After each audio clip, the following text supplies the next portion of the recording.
مذہب کا مقصد انسان کو کنٹرول کرنا ہے۔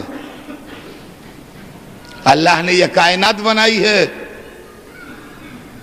اس کائنات کا سب سے طاقتور، سب سے پاورفل مخلوق جو ہے وہ انسان ہے۔ کائنات میں جتنے اور ہیں وہ سب ایک نظام کے تابع ہیں جو چل رہے ہیں۔ سردی کا زمانہ ہے تو سردی ہوگی، گرمی کا زمانہ ہے تو گرمی ہوگی۔ اور کائنات میں جتنے مخلوق ہیں سب کے متعلق ہمیں سب ڈیٹیل معلوم ہے، اور کبھی جو ڈیٹیلز ہمیں معلوم ہے اس میں گڑبڑ نہیں ہوتی۔ کون سمندر کتنا گہرا ہے معلوم ہے، کون پہاڑ کتنا اونچا ہے معلوم ہے، کس زمانے میں کون سی چیز بوئی جاتی ہے اور اگتی ہے معلوم ہے، انگور کس علاقے میں پیدا ہوتا ہے، انار کس علاقے میں پیدا ہوتا ہے، کھجور کیسے علاقے میں پیدا ہوتی ہے، آم کیسے علاقے میں پیدا ہوتا ہے، ناریل کیسے علاقے میں پیدا ہوتا ہے۔ انسان کو ساری ڈیٹیلز معلوم ہے۔ کبھی آم پیدا کرنے والی زمین پر ناریل نہیں بوتا آدمی، کبھی ناریل پیدا کرنے والی زمین پر آم نہیں بوتا آدمی۔ ڈیزرٹ میں کون سی چیزیں پیدا ہوتی ہیں، سمندر کے ساحلوں پر کون سی چیزیں پیدا ہوتی ہیں، پہاڑی علاقوں میں کون سی چیزیں پیدا ہوتی ہیں، سب انسان کو ڈیٹیلز معلوم ہے۔ جانوروں کے متعلق سب تفصیل معلوم ہے، کون کون سے سانپ زہریلے ہیں، کون سے سانپ زہریلے نہیں ہیں، آدمی کو تفصیل سے معلوم ہے۔ کن جانوروں سے کون سے کام لیے جاتے ہیں، سب آدمی کو معلوم ہے۔ کون جانور پالو بنا کے انسان کے کام میں استعمال ہوتے ہیں، کون جانور ایسے ہیں جو پالو نہیں بنائے جا سکتے اور جنگلی جانور ہیں، آدمی کو معلوم ہے۔ شیر کیسا ہے، اس کا نیچر کیا ہے، سب ڈیٹیل آپ کو کتابوں میں مل جائے گی۔ لیکن کبوتر کا کتنا انوسنٹ جانور ہے سب آپ کو معلوم ہو جائے گا، لیکن انسان کے متعلق کچھ نہیں معلوم۔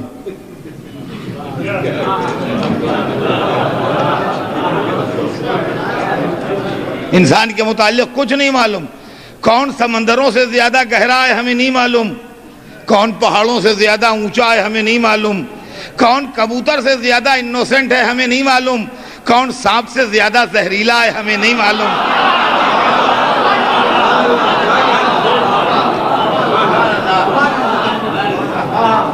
کون شیر سے زیادہ درندہ ہے ہمیں نہیں معلوم۔ چونکہ کسی کے منہ میں زبان نہیں ہے، ہمارے منہ میں خالی زبان ہے، لہذا ہم جس کو جو چاہیں نام دے دیں۔ ہے سانپ، وہ بہت زہریلا ہے، بچ کے رہنا۔ شیر، ارے پھاڑ کھاتا ہے، بچ کے رہنا۔ تو انسان جانی دشمن ہے سانپ کا بھی اور شیر کا بھی۔ انسان سانپ کا بھی جانی دشمن ہے، جہاں دیکھے گا لاٹھی لے کے دوڑے گا۔ اور شیر کو بھی لاٹھی سے تو خیر نہیں بھاگتا شیر، مگر پھر بھی وہ ترکیب کرتا ہے کہ شیر کو جہاں کہیں ملے مار ڈالے۔ شیر سے بھی ڈرتا ہے، سانپ سے بھی۔ وہ کہتا ہے بھائی شیر درندہ ہے، پھاڑ کھاتا ہے، مار ڈالتا ہے، اور سانپ ڈس لیتا ہے۔ لیکن آپ یقین مانیے کہ جو شیر کے ماہر ہیں اور شکاروں کے ماہر ہیں، ان کی کتابیں آپ پڑھیے تو آپ کو سب معلوم ہو جائے گا۔ جو اتنی بڑے مجمع میں لوگ بیٹھے ہوں گے جو جانتے ہوں گے کہ اگر مانیٹر ہو جائے اور وہ ایک آدمی کو کھا لے ایک دن میں تو پھر 2-3 دن سوئے گا، اس کے بعد پھر جب اسے بھوک ستائے گی تو نکلے گا۔ سانپ کے منہ میں ایک مخصوص مقدار زہر کی ہے، اور اسی میں سے وہ جب آدمی کو کاٹتا ہے تو تھوڑا سا انجیکٹ کر دیتا ہے باڈی میں آدمی کی، اس سے آدمی مر جاتا ہے۔ تو مان لیجئے کہ اگر 5 ڈراپ اس کے منہ میں ہیں اور 1/4 ڈراپ ایک آدمی کے مرنے کے لیے کافی ہے، تو 20 آدمیوں کو جب تک کاٹے گا جب تک تو وہ مر جائیں گے 20، لیکن جب 21ویں آدمی کو کاٹے گا تو وہ آدمی نہیں مرے گا، اس لیے کہ وہ زہر اس کے پاس ختم ہو چکا ہوگا۔ اب جب فطرت فیاض اس کو پھر وہ تحفہ دے تو پھر وہ سانپ زہریلا ہوگا، لیکن اب 21ویں آدمی سے لے کے جتنوں کو کاٹتا چلا جائے گا ان میں سے کوئی بھی مرنے والا نہیں ہے، اس لیے کہ اس کے پاس زہر ختم ہو چکا ہے۔ تو معلوم ہوا سانپ بھی ایک حد تک نقصان پہنچا کے پھر نقصان نہیں پہنچا سکتا، اور شیر بھی ایک حد تک نقصان پہنچا کے نقصان نہیں پہنچا سکتا، لیکن انسان لاکھوں کو مارتا چلا جائے اور خون کی پیاس نہ بجھے،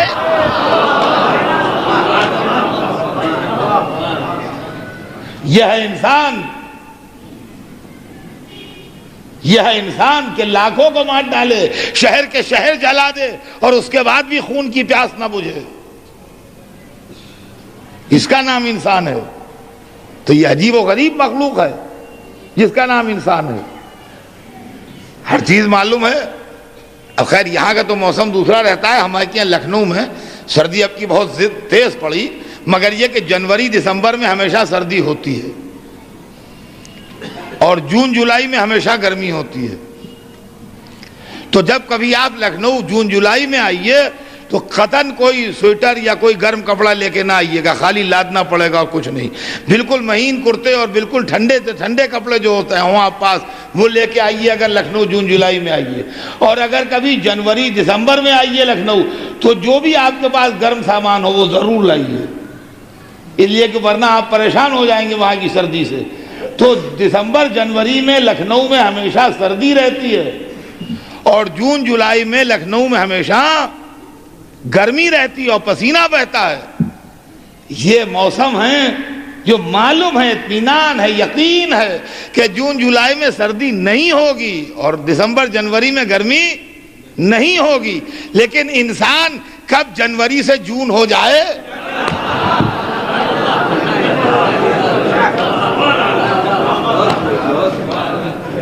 ارے اچھے خاصے ٹھنڈے بیٹھے باتیں کر رہے تھے، ایک بات پر بھڑک گئے تو اب شعلے نکل رہے ہیں، کوئی بھروسہ ہی نہیں۔ اور عزیزان گرامی اس کی طاقت میں آپ سے کیا بتاؤں کہ طاقتور کتنا ہے۔ دنیا میں جتنے بھی ہیں مشینیں ان کی طاقت ہے، یہ جو کاریں آپ خریدتے ہیں اس میں بھی اتنا ایسا اتنے ہارس پاور اور اتنے ہارس پاور ایسا ہے کہ نہیں۔ یہ ریل کے جو انجن چلتے ہیں 19 بوگیوں کا لوڈ گھسیٹتے ہیں، ان کی بھی ایک طاقت۔ اور جو ہوائی جہاز ہوتے ہیں جمبو جیٹ 450 آدمی اور سامان اور فیول اور کتنا وزن ہوتا ہے جو لے کے ہوا میں اڑتے ہیں، تو ان کے انجنوں کی بھی ایک طاقت اور اس کی ایک حد اور ایک لمٹ اس کی بھی ہے کہ بھئی اتنا وزن لے کے یہ جہاز فلائی کر سکتا ہے۔ لیکن انسان کا معلوم ہی نہیں کئی ملین ہارس پاور کا ہے، کئی بلین ہارس پاور کا ہے۔ راستے میں پہاڑ آئے تو اس کا کلیجہ برما کے نکل جائے، راستے میں سمندر آئے تو اس کے نیچے سے راستہ بنا کے نکل جائے۔ بھائی ہے کیا چیز؟ دنیا میں جن کی طاقتوں پر ناز ہے وہ اس کے کھلونے ہیں۔ ہاتھی اتنا بڑا جثہ، خشکی کے جانوروں میں سب سے بڑا جانور جو ہے وہ ہاتھی ہے، گھوڑے کو لگام لگا کے چلاتا ہے، اونٹ اس سے بڑا ہے، ایک نکیل لگا کے کھینچتا ہے۔ ہاتھی سب سے بڑا ہے، نہ لگام لگاتا ہے نہ نکیل لگاتا ہے، پیر کے انگوٹھے سے چلاتا ہے۔ شیر طاقت میں اس کی مثال دی جاتی ہے، ایک علامت ہے شیر۔ شیر سے یہ پیسے کماتا ہے، سرکس میں کھلونا بنا کے شیر سے خدمت لیتا ہے اور پیسے جیب میں رکھتا ہے۔ تو عزیزان گرامی اللہ نے بڑی طاقتور مخلوق بنا دی جس کا نام ہے انسان۔ ذہانت بھی ہے اس میں، عقل بھی ہے اس میں، سمجھ بھی ہے اس میں، ہر چیز اس کے اندر ہے، کوئی چیز ایسی نہیں جو اس میں نہ ہو۔ توجہ چاہتا ہوں عزیزان گرامی، ہر چیز اس کے اندر موجود ہے۔ لیکن دیکھیں طاقت ہے تو بڑی عمدہ چیز، لیکن اسی وقت تک عمدہ ہے جب تک کنٹرول میں رہے، اور اگر طاقت کنٹرول سے نکل گئی تو خطرناک ہے۔ اب سنیے گا، اس سے زیادہ ایزی کر کے میں پڑھنا میرے بس میں نہیں ہے۔ مذہب کیا ہے، مذہب کا زندگی میں رول کیا ہے، یہ سنیں بچے، سنیں خاص طور سے جہاں جہاں میری آواز جا رہی ہے، اس لیے کہ اکثر لوگ پوچھتے ہیں کہ مذہب وائی کیوں، کیا رول ہے زندگی میں مذہب کا، ہم کیوں مانیں۔ مذہب کا وہی رول ہے زندگی میں جو آپ کی کار میں بریک کا رول ہے۔ دیکھیں اس سے زیادہ ایزی مثال نہیں دی جا سکتی۔ جو کار میں بریک کا رول ہے وہی زندگی میں مذہب کا رول ہے۔ آپ کہیں گے ابھی بات سمجھ میں نہیں آئی، ہمارے دوست نے نئی گاڑی خریدی تو ہم ان کو مبارکباد دینے گئے کہ مبارک ہو بھائی، سنا تم نے نئی گاڑی خریدی ہے، تو وہ سر پکڑے بیٹھے تھے غصے میں، تو ہم نے کیا بات ہوئی؟ حجی کہنے کیا نئی گاڑی خریدی اور کمپنی والوں نے اس میں بریک لگا کے بھیجا ہے، وہ جو کار ہم نے خریدی اس میں بریک بھی ہے، اب بتائیے چلیں گے کیا ہم جو اس میں بریک ہے؟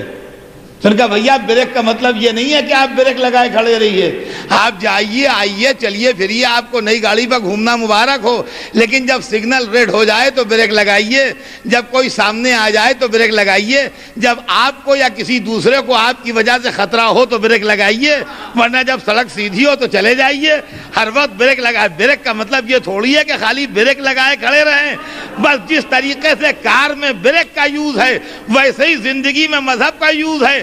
آپ کھائیے، جب لقمہ حرام آ جائے بریک لگائیے۔